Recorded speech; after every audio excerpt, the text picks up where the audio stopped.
Has a roster building strategy started for Arizona football, and we already know what that is for Arizona basketball. We're going to talk about all that and more on Locked On Wildcats.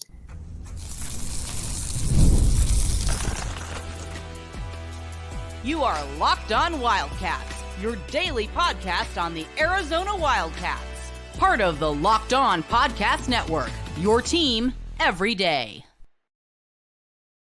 Thanks for keeping it Locked On Wildcats. I'm your host, Mike Luke. All right, we have got a lot to get to this show, and I mean a lot to get to. So let's get started. All right, now the first one that we need to talk about is we're going to talk a little bit about Arizona basketball, Arizona football, and kind of the roster building strategies that are clearly starting to take form.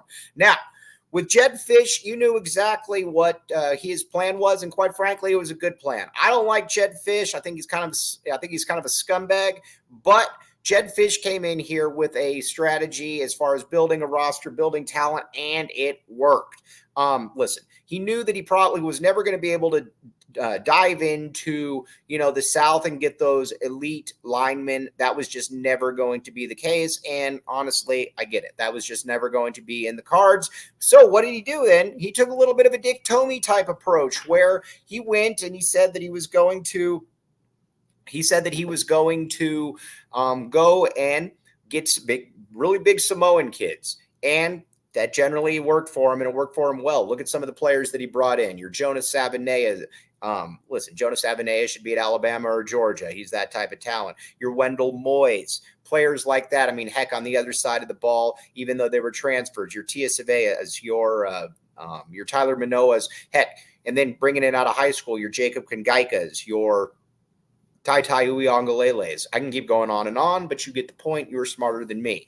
And what he was going to do, too, is that California was going to be his recruiting hotbed, Southern California, and he was going to get into certain schools. He was going to make connections, and he was going to bring in a lot of kids from those schools. And he was able to do that. A big thing that was Noah Fifita. Now, with Noah Fifita, I don't think Jedd Fisch had any clue how good Noah Fifita is, and I don't think he has any clue to this day how good Noah Fifita is, but he was able to bring in Noah Fifita, and after that, you were able to get Jacob Manu, you were able to get Kean Burnett, and you were able to keep the door open, and you were eventually able to get Teteroa McMillan. So again, some very good stuff that Jedd Fisch was able to do, but his recruiting strategy was fairly simple, and he said this from the beginning, and it was right as well. He said, listen, if we're going to miss, we're going to miss big.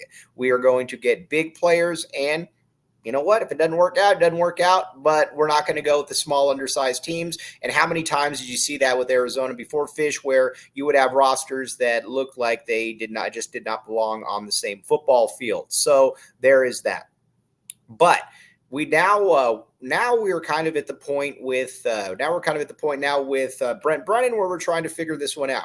Now, Brent Brennan, I think, is going to be an entirely different coach than Jedd Fisch in a variety of different ways. First, I think Brent Brennan I don't know that this is going to be as a dynamic a recruiting staff, but I think they're also going to be very resourceful. And when you're at San Jose State, you got to be able to be resourceful. And I think a big part of his recruiting equation is going to be Northern California or kind of that area.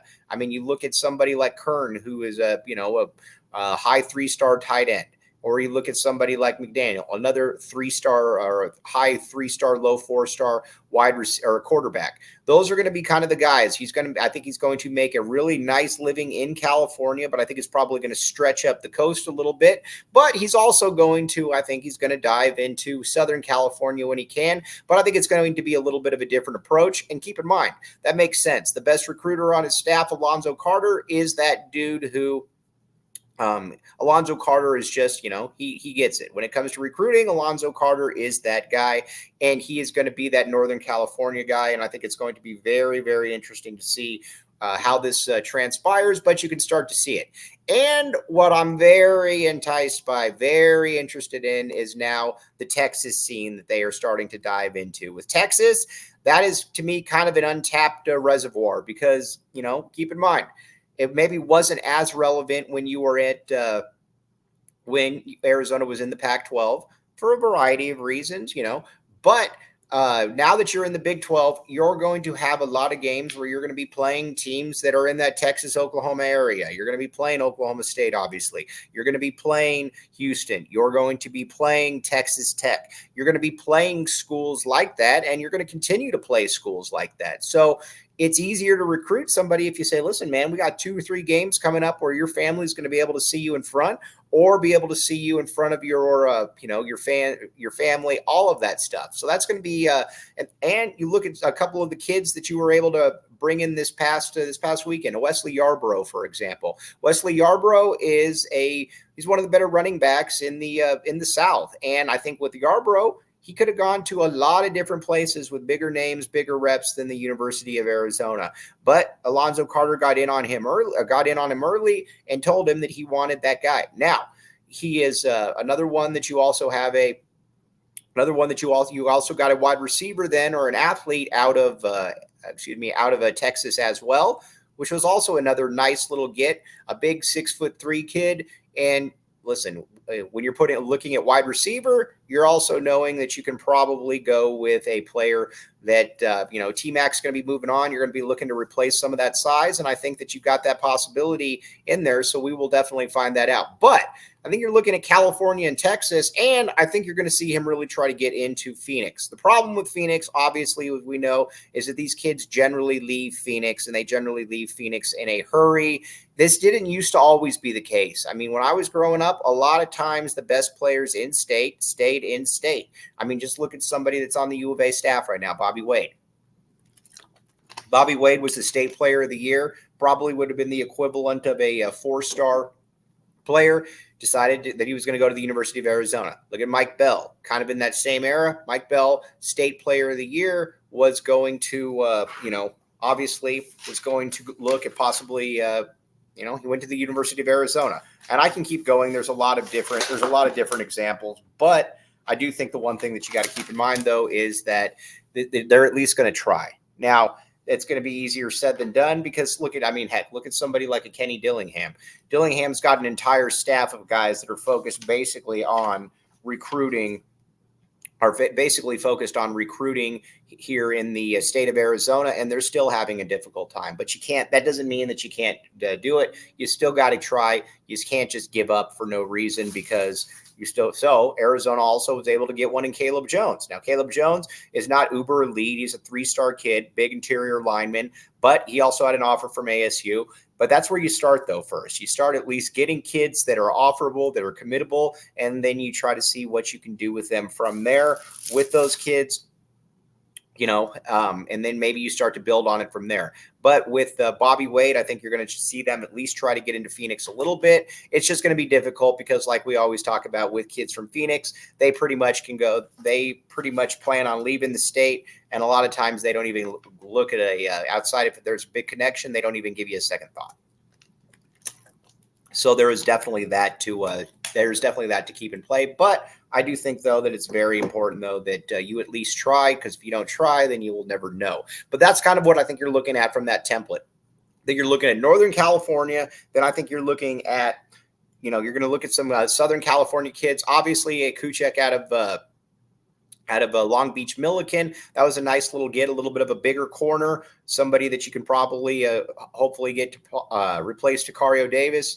But you also know at this stage in the game, though, that it's just going to be a lot different. We are at a stage now where with the transfer portal, that is just as important as anything. If you don't have the transfer portal, then, again, you want to be able to recruit high school kids, but there's also, I don't think the thing like a Deion Sanders works, where you essentially are just like, okay, well, we're just going to try to get as many, transfer kids as possible because I don't think you have any roster continuity at that point. If you don't have any roster continuity, then I think it's more difficult. But I'm excited to see what they can do. Again, I think this is going to turn out to be this 2025 class. I think this is going to turn out to be an underrated class because, again, you already got a nice quarterback in the fold. You've also got a You've also got a tight end, and that's the other thing. The tight end is going to be a huge, huge, huge part of this offense and what they're going to try to do.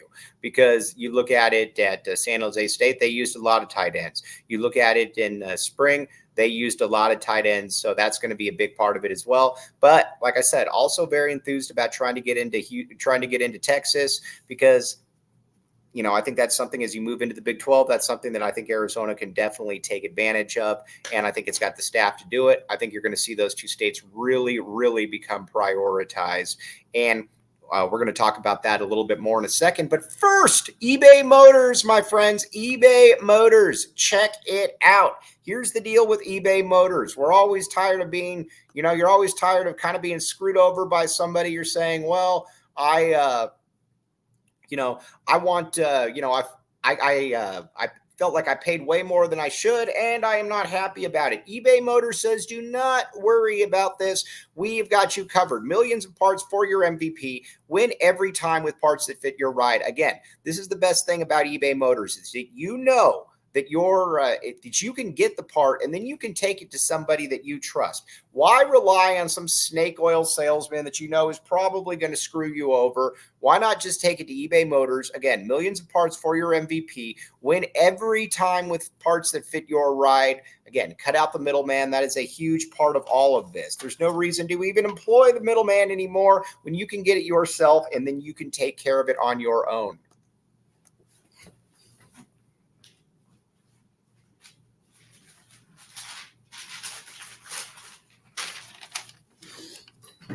Thanks for keeping it locked on Wildcats. I am your host, Mike Luke. All right, now let's talk a little bit about where we are then with this roster.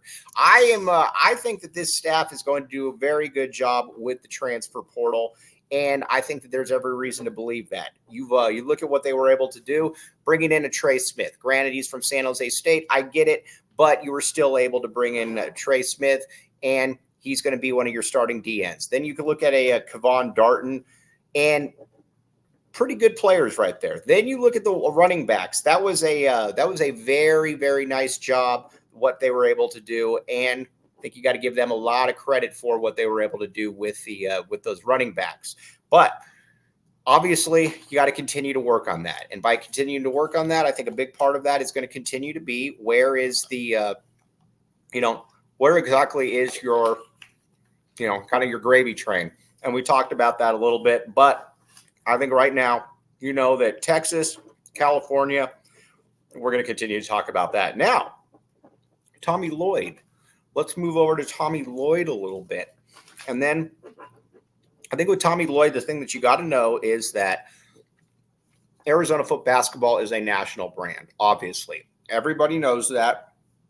Everybody knows that you can get guys nationally. Now, when Sean Miller took over here, I think a big part of what Sean Miller did was he wanted to get kind of that recruiting breadbasket. He wanted to get in somewhere.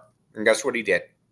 He got in Northern California. He got in with the Oakland Soldiers, and the results were awesome. You got a Nick Johnson. You got a Stanley Johnson. You got an Aaron Gordon. You got a Brandon Ashley. You got I know Josiah Turner didn't work out. That's not really the point. And but you were able to get those guys. And then I think also you were able to find a class. You were able to kind of piggyback from there. You were able to have Book Richardson then get in with some national guys, whether that was a Caleb Tarzewski, whether that was a Rondé Hollis Jefferson, whether that was, you can just keep going on down the list. Some guys work on Momo Jones. Some guys worked, some guys didn't, but you had a philosophy. Now I think with Tommy Lloyd, what that philosophy is. He wants to be able to get kids. He's done a very nice job with kids in California already. You've already got, we talked about this in the previous show. You already were able to get a Carter Bryant. You were able to get a Kylan Boswell. Granted, Boswell didn't work. That's not the point. You were able to get in there and you were able to get him. You were also able to get, now you're in it for a Tunde Yesufu. You're in there for a Braden Burries. You're in there for a variety of different guys. And I think the thing about it too is that where you got to be excited is you know that this is sustainable. With Arizona basketball, it is. It is a national brand that you know is sustainable, and that's something that I think is very, very exciting. And with football, you're still trying to find that brand. But one thing that you do know, though, is that with basketball, there really is no excuse for not being able to get the best players, because you're Arizona. You should be able to get the best players. And I think that that's been borne out time and time and time again. Now, with when you're looking at, what this means going forward, I don't think it's going to change at all. I think it's always going to be California, but Arizona can also very much take a national approach to things and an international approach, obviously. Now, I do believe that with the international approach, it's got to be kind of, it's got to be a little bit different than kind of what we've seen in the past, where I think Lloyd was just taking international guys that he saw on video or somebody. You got to be, I think, a little bit more circumspect. And by being a little bit more circumspect, I mean not just taking a guy just to take a guy because he's 6'8", seeing if they're really good. And that kind of brings me to a guy like Dame Sarr. You watch Dame Sarr for 5 seconds, and you can tell that he is a little bit different than Philly B. He is a little bit different than a lot of players like that, in that you can project him out and you're like, all right, that guy looks a little bit different. That doesn't look like somebody that is going to, that is going to basically be a bench warmer or somebody that's going to go off and play somewhere else. Those are the kind of international players that you need to bring in. I do believe that Morauskas can probably be a pretty good player, but like I said, so far it's basically been Krivas that I think has been good. Otherwise, I think there've been a lot of strikeouts, and Krivas still obviously isn't proven. But that's going to be kind of his blueprint as well. But with the transfer portal, you also know that it's going to be pretty good. I think it's going to be pretty advantageous for Arizona because Lloyd has done a good job with it. I think with a lot of different coaches, they kind of struggle trying to figure it out, and they just kind of bring in people. Like I said, with looking at around the country, that right now it's UConn and Arizona. Those have basically been the schools that have been the best at the transfer portal, and I don't know that we should really be all that surprised by it because it makes a lot of sense. Tommy Lloyd is, you just look at up and down that roster. You look from a Umar Ballo, leader of men, transfer portal, obviously from Gonzaga. You look at Caleb Love. You look at a Pella Larson. You look at a Jaden Bradley. You look at a Keyshawn Johnson. I can keep going on and on down the list. Tommy Lloyd's pretty much aced the transfer portal, and I think that's what you got to be able to do. You got to be able to do that, and if you can do that, then I think you're in a pretty good spot, because you're going to be able to get the domestic recruits that you need to be able to get. So that's kind of where we are with all of that. Now, I think with Lloyd, though, it's going to be interesting too, because I think you're also going to see him now have to recruit a different type of player. I think that you're going to see him have to recruit a tougher, a more physical player. And that's why like I said, I've said a million times, that's why I'm excited to see exactly what this roster is going to be able to do, because I think it's going to be very impressive. I think it's going to be his toughest roster. And honestly, it's going to have to be his toughest roster, because you're going into a conference where everything is about to be completely different than you've seen before. But like I said, so far so good on this, because, Lloyd, got to give him a lot of credit. He's been fairly good at realizing the flaws, realizing what he needs to do, and then adapting accordingly. And I think that's something that you got to be pretty excited about. But that's kind of, I think, the philosophies that you're looking at from both coaches. And I think you've got to have some kind of a template. And generally with these coaches, you have you figure out pretty early on what their mantras are going to be. And, especially too, if they care about being good, then it's pretty easy to find out almost immediately where they're going to be. Now, what does this mean going forward for both? And if they're successful, what does that mean? Thanks for keeping it locked on Wildcats. I'm your host, Mike Luke. All right, now let's talk about what this means. Let's say that if Brent Brennan is successful, I think it just opens up a lot more doors for him. And I think with those doors, that means that you could probably get into some other things. Now, kids like sustained success. Kids like consistency. It's just a lot easier. Again, not really breaking any news to you right now, but if you have back-to-back 10-win seasons, I think it's fairly easy to say that, man, all right, that's a pretty good look for a school. And that is something that I think is very possible for Brent Brennan. If he's able to do that, then I think Arizona kind of gets shot into a different stratosphere, because then I think you start becoming a national program. If you become a national program, then I think that you are you're basically at a point now where you're able to recruit and you're able to find a lot of different, you can maybe extend out a little bit, because people look at Arizona as having kind of that national brand. And I think that it's a little bit more exciting. And that's where I think, it's fair to say that, this is an important year. We talked about it before. Arizona's got to be able to win. I think Arizona can't just have a 6-win season, a 7-win season. You got to be able to have a more successful season. And if you do that, then I think things are a lot easier. Plus, we can root against Jed Fish in the meantime. So we will find that one out. But now, and with Tommy Lloyd, the thing about it, you're never going to worry about Tommy Lloyd getting players. At some point, you're going to have to worry about Tommy Lloyd just being able to get further in the tournament. Because let's be honest here, Lloyd's awesome. I hope Lloyd is here for the next 800 years. But I will say that the first 3 years, they've been pretty disappointing in the tournament. Obviously, Princeton was a disaster. Arizona lost by 800 to Houston. And I think a lot of people felt that Clemson game was pretty much lined up for Arizona. And they didn't even look like they wanted to be there for the first 10 minutes of the game. That is a preparation problem, in my opinion. So that's something. But from a talent perspective, Tommy Lloyd gets it. Tommy Lloyd's always going to get it. And I think that's when you're Arizona football or Arizona basketball, it's obviously different. You got to be a little bit more resourceful in one, but at the end of the day, you're also going to have more expectations with Arizona basketball. Now, coming up tomorrow, Section 7, my friends, Section 7. We are going to break down all of the kids that are going to be there and what you need to know, because, again, there are going to be a ton of recruits, and I'm excited to see it. Also very excited to see Bruce Pascoe there as well. With Bruce Pascoe, he's funny to watch corner Tommy Lloyd, which we know that he will, and we will definitely talk about that. But there's going to be a ton of players, obviously. You're going to have a Tunde Yesufu. You're going to have a lot of different guys. Now, keep in mind, some players are going to be with Team USA, so you're going to be limited in what you can watch there. But overall, I think it's going to be a pretty fun environment. Go down there. It's like I said, it's worth it. You're going to be there. Go down there, and it's in Phoenix, and you can see a lot of the best players in there. And, come by and say hi if you see us. But we're going to be talking a lot about that tomorrow.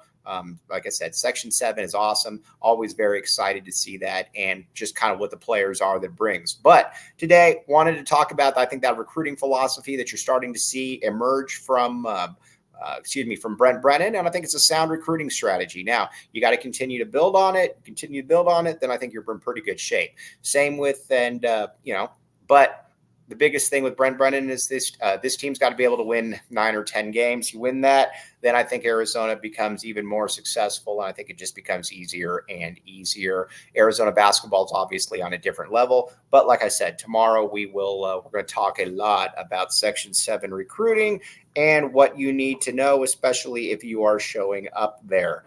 And we will continue to keep you updated on Will Riley, Dame Sarr, all of that. But like I said, as always, though, very much appreciate you all making Locked On Wildcats your first listen of the day. Again, no days off around here, ladies and gentlemen. No days off. We are always going to we're going to keep breaking everything down. And again, when it's the off season, it's still in season around here. But as always, thanks for making Locked On Wildcats your first listen of the day. I'm your host, Mike Luke. Bear down, back the A, and we will be back with you tomorrow.